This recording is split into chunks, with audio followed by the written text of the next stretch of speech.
فلما رأوا التابوت يقينا يطير إليهم وافقوا على حكم طالوت، ولكنهم لم يروا الملائكة، وإنما رسموا في كتبهم عدة رسومات من مخيلتهم، منها التابوت بأجنحة، حيث قام الملك طالوت بتجهيز جيش بتعداد 80,000 تقريبا لفتح القدس. وعند وصولهم لنهر الأردن أمر طالوت جنوده بأن لا يشربوا من النهر إلا غرفة واحدة باليدين، ومن زاد عن ذلك لن يذهب للقتال معه، وكان هذا تنفيذا لأمر النبي شامويل. فما أطاعوا من هذا الجيش إلا 4,000 فقط، وفشل البقية. وعند ملاقاة جيش العماليق وعلى رأسهم جالوت، هرب جيش طالوت خوفا، ولم يتبقى سوى 400 شخص تقريبا، حيث تقدم جالوت وطلب المبارزة قبل بدء المعركة، وكان ضخم البنية، فجبن جنود طالوت إلا شاب اسمه داود، وهو النبي داود عليه السلام، وفعلا انتصر عليه وفازوا بالمعركة ودخلوا الأرض المقدسة. وهنا عينوا بني إسرائيل النبي داود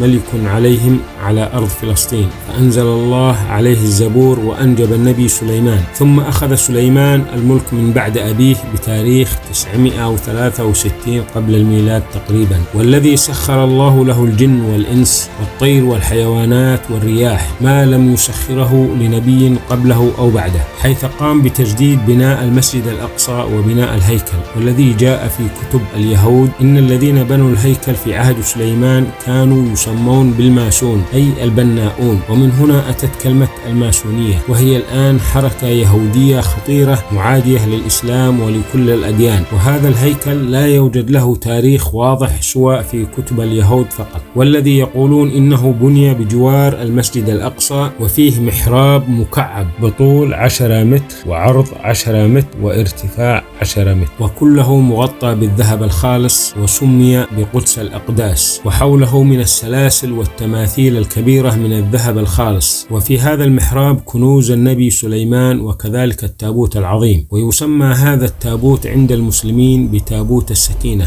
وعند اليهود بتابوت العهد، وعند النصارى بتابوت الرب أو تابوت داود. ويقال بداخل هذا التابوت التوراة وألواح وعصا موسى وعصا أخيه هارون وثيابهما. لهذا تجد اليهود ينقبون حول المسجد الأقصى بحثا عن هذا الهيكل. وتتوالى الأحداث، وفي عام 589 قبل الميلاد تقريبا يستولي نبوخذ نصر حاكم بابل على فلسطين، ويقتل الآلاف من اليهود ويسبي الآلاف، ويهرب بقيتهم إلى مصر، ويدمر بيت المقدس، ويهدم الهيكل بالكامل، ويحرق ويدمر كل شيء أمامه، ويأخذ كل ما هو ثمين من ذهب وتحف وكنوز إلى العراق. وكان هذا اليوم بالنسبة لليهود أسوأ تاريخ في حياتهم، وما فعل نبوخذ نصر ذلك فيهم إلا لأنهم كانوا تحت حكمه، وصاروا يحيكون المؤامرات عليه، وانقلبوا ضده للمرة الثانية، وقيل سلطه الله عليهم لكثرة فسادهم وخطاياهم. وفي عام 539 قبل الميلاد تقريبا سيطر الملك الفارسي حورس الثاني على حكم بابل ومنها فلسطين، وسمح لليهود بالرجوع إلى فلسطين. ثم جاء الإغريق وسيطروا على بلاد الشام وفلسطين، ومنها اضطهدوا اليهود بل وجعلوهم يعبدون آلهتهم زيوس. وفي عام 165 قبل الميلاد تقريبا أصدر إمبراطور الإغريق بمنع اضطهاد اليهود، بل وسمح لهم دخول القدس وممارسة عبادتهم، ودخلوها وهم يشعلون الشموع، فسمي هذا اليوم بعيد الأنوار، وصار عيدا ويوما مقدسا لهم. ومنها جاء الشمعدان اليهودي وصار شعارا من شعاراتهم. وفي عام 63 قبل الميلاد تقريبا قام الرومان باحتلال حكم الإغريق بالكامل حتى فلسطين وبلاد الشام، وعينوا ملكا لليهود اسمه هيرتس. وفي عام 15 قبل الميلاد تقريبا ولدت مريم عليها السلام في القدس، وتربت في كنف النبي زكريا، حيث أعطى الله النبوة لزكريا، ثم أنجب النبي يحيى الذي اشتهر عند المسيحيين النصارى في التوراة والإنجيل باسم يوحنا. وبعد 3 أشهر من ولادة النبي يحيى تلد السيدة مريم العذراء النبي عيسى عليه السلام تكريما من الله لها وبدون أن يلمسها رجل، فتم مضايقتها وتكذيبها من يهود بني إسرائيل، فاضطرت للهجرة إلى مصر خوفا على ابنها من بطش كهنة يهود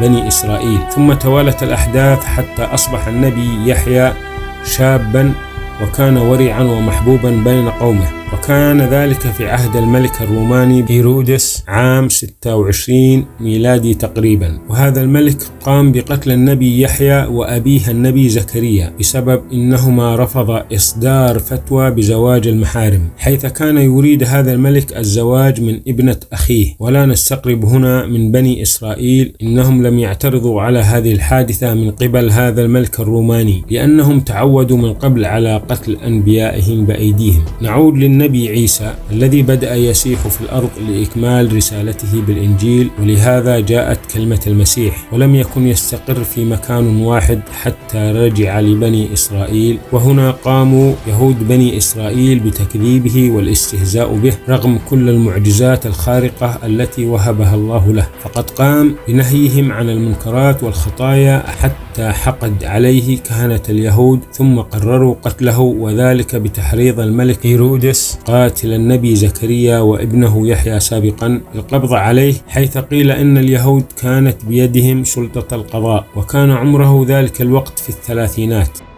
وهنا رفعه الله إليه وألقى الشبه في أحد أصحابه من الحواريين الذين آمنوا به، وتم القبض على الشبيه وتم تعذيبه أشد العذاب، ثم صلبوه وقتلوه، وهذا كما جاء في دين الإسلام وفي القرآن الكريم. أما في اليهودية والنصرانية فيعتقدون بأن من عذبوه وصلبوه هو النبي عيسى بن مريم على يد يهود بني إسرائيل. وهنا يزداد التوتر بين اليهود والنصارى المسيحيين، لأن اليهود يعتبرون النصرانية انحرافا من اليهودية ويعتبرونها كفرا بدينهم، فيقوم اليهود باضطهاد وقتل أنصار المسيح وهم المسيحيين النصارى، وتتوالى الأحداث وينقلب اليهود على الرومان بعد موت الملك هيرودس، ويستولي الروم على القدس بعد حصار 4 سنوات في عام 70 ميلادية تقريبا بقيادة تيتوس، الذي قام بتدمير القدس كاملا حتى هيكل سليمان وكل المقدسات اليهودية، وقتل اليهود شر قتله وشرد البقية، حتى إن إمبراطور الرومان منع اليهود من دخول القدس لأكثر من 200 سنة تقريبا. ثم قامت ملكة تدمر الملكة زنوبيا بسحب السيطرة من الرومان، وغزت كل من سوريا وفلسطين ومصر، ثم